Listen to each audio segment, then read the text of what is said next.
Today I'm fishing at the Bussy Woods in Elk Grove Village, Illinois.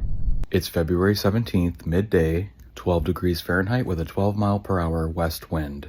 I've got some small minnows today and I'm going to be rigging up a drop shot. For my hook, I'm using this size 4 wide gap walleye hook, and I use this type of hook and size because there are walleye in here, but I can also catch largemouth bass or even bluegill with this size. I am new to drop shotting, so I'm going to do my best to show you how I rigged this up for this particular body of water. I'm going to tie my line to the hook using a fisherman's or an improved clinch knot. I put my line through the eye of the hook and leave a long tag end about 1 foot long. Then I'm going to wrap the line around itself about 8 times. Then I put the tag end through the loop of the line that's created on the eye of the hook. I'm holding the tag end with my left hand, and then I take my right hand and put it through the big loop and grab the tag end and pull it tight.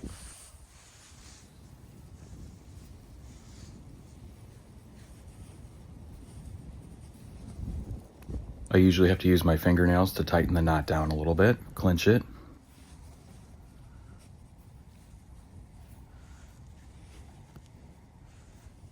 So now I have this long tag end coming off, maybe like 1 foot long, and I'm going to tie a 1/4 ounce weight to it. I'm going to do another fisherman's knot, but not an improved one. I'm just going to put that line through the eye of the weight. Wrap the line around itself about 6 times. Then I'm going to take the end of the line and put it through the loop of the line coming off the eye of the weight. Clinch that down with my fingernails. Cut off the excess line, and there it is. There's my drop shot.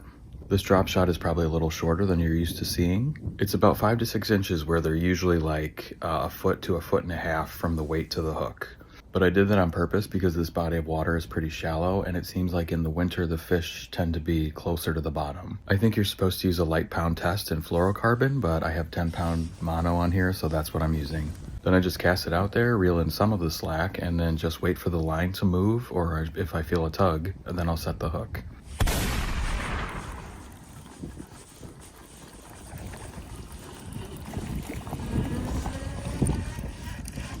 First catch, and it's a largemouth bass. Broke the skunk. Nice little largemouth. Hooked nicely in the bottom of the mouth. Maybe 12 inches. Alright, catch you later, buddy.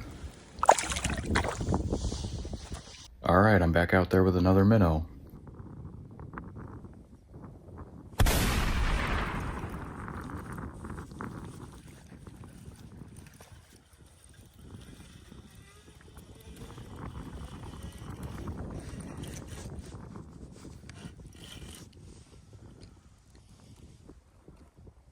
Alright, that's largemouth bass number 2.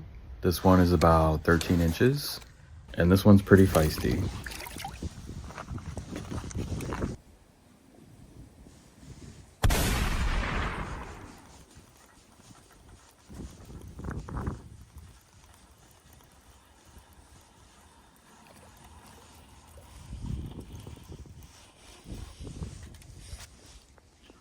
Hey, check it out. It's a bluegill on a drop shot and a minnow.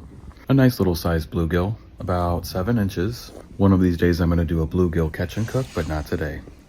I caught a few more small bass, and I'm only using minnows today.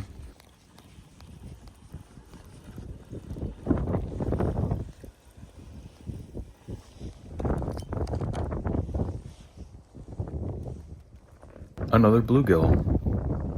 I accidentally dropped this bluegill, and then this great blue heron tried to swoop in and take it, but changed his mind. Catch your own fish, buddy. Well, all in all, it was a good day. Caught about 6 or 7 bass and maybe like 4 or 5 bluegill on a drop shot and some minnows.